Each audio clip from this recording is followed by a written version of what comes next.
અધિક માસનું 5 રાત્રિ વ્રત, સંપૂર્ણ કથા, મહિમા અને નિયમો. જય શ્રી કૃષ્ણ મિત્રો, તમારું સ્વાગત છે પ્રાર્થના ચેનલમાં. આજના વિડીયોમાં આપણે વાત કરવા જઈ રહ્યા છીએ અધિક માસમાં આવતું 5 રાત્રિ વ્રત વિશે. પુરુષોત્તમ માસ એટલે ભગવાન વિષ્ણુને અત્યંત પ્રિય એવો પવિત્ર મહિનો. આ મહિનામાં કરેલા જપ, તપ, દાન અને વ્રતનું ફળ અનેક ગણું વધી જાય છે. પરંતુ શું તમે જાણો છો કે પુરુષોત્તમ માસના અંતિમ 5 દિવસોમાં કરવામાં આવતું 5 રાત્રિ વ્રત એટલું શક્તિશાળી માનવામાં આવે છે કે તેના દ્વારા સમગ્ર અધિક માસના વ્રત જેટલું પુણ્ય પ્રાપ્ત થઈ શકે છે. તો મિત્રો, હવે જાણીએ આ વ્રતની કથા શું છે, તેને ક્યારે અને કેવી રીતે કરવું અને આ વ્રત કરવાથી શું ફળ મળે છે. આજે આપણે આ તમામ માહિતી વિગતવાર જાણીશું, તેથી વિડીયો અંત સુધી જરૂર જોતા રહેજો. તો ચાલો શરૂ કરીએ આ વ્રત વિશેની સંપૂર્ણ માહિતી. પરંતુ વિડીયો શરૂ કરીએ એ પહેલાં જો તમે અમારી ચેનલને સબસ્ક્રાઈબ ના કરી હોય તો હમણાં જ કરી લો અને વિડીયોને લાઈક અને શેર કરવાનું ભૂલશો નહીં અને કમેન્ટમાં જય શ્રી કૃષ્ણ ભગવાન જરૂરથી લખજો. તો હવે જાણીએ આપણે 5 રાત્રિ વ્રતની કથા. પ્રાચીન સમયમાં ધર્મરાજ યુધિષ્ઠિરે ભગવાન શ્રી કૃષ્ણ ભગવાનને પ્રશ્ન કર્યો, હે પ્રભુ, અધિક માસમાં એવું કયું વ્રત છે જે ઓછા સમયમાં વધુ પુણ્ય આપે અને જેનાથી મનુષ્યના પાપોનો નાશ થાય? ત્યારે ભગવાન શ્રી કૃષ્ણએ કહ્યું, હે યુધિષ્ઠિર, અધિક માસના અંતિમ 5 દિવસમાં કરવામાં આવતું 5 રાત્રિ વ્રત અત્યંત પવિત્ર અને કલ્યાણકારી છે. જે ભક્ત આ વ્રત શ્રદ્ધાપૂર્વક કરે છે તેના અનેક જન્મોના પાપો નાશ થાય છે. ભગવાને જણાવ્યું કે એક વખત એક ગરીબ બ્રાહ્મણ હતો. તે ધર્મનિષ્ઠ હતો, પરંતુ ગરીબી અને દુઃખોથી ઘેરાયેલો હતો. એક મહાત્માએ તેને પુરુષોત્તમ માસના 5 રાત્રિ વ્રત કરવાની સલાહ આપી. બ્રાહ્મણે સંપૂર્ણ ભક્તિથી ભગવાન વિષ્ણુની પૂજા કરી, જપ કર્યા અને 5 દિવસ સુધી વ્રતનું પાલન કર્યું.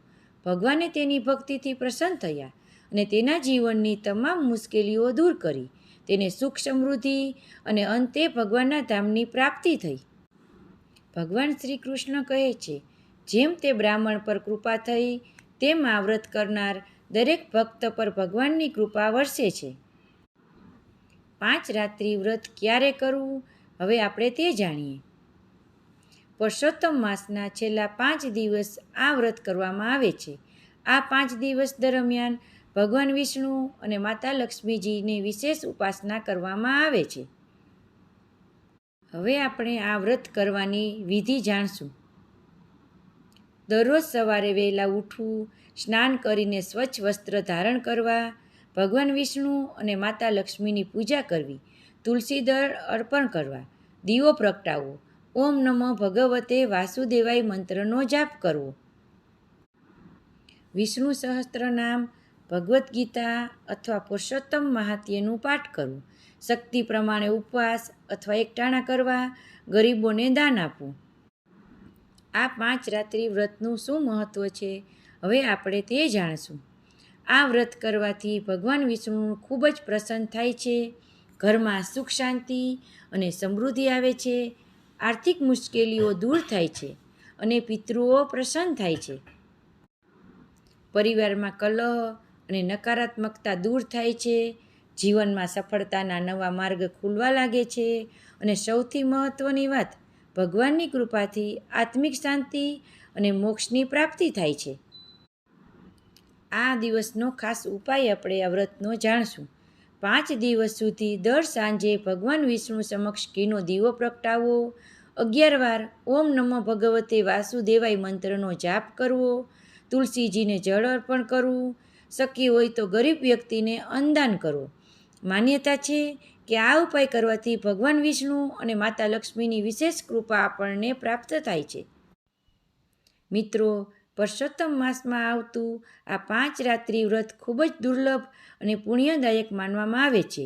જો તમે આ વ્રતની ભક્તિ અને શ્રદ્ધાથી કરશો તો ભગવાન વિષ્ણુની કૃપા, જીવનમાં સુખ, શાંતિ અને સમૃદ્ધિ જરૂર પ્રાપ્ત થશે. તો મિત્રો, તમને આ માહિતી પસંદ આવી હોય તો વિડીયોને લાઈક કરો અને શેર કરો અને પ્રાર્થના ચેનલને સબસ્ક્રાઈબ કરવાનું ભૂલશો નહીં.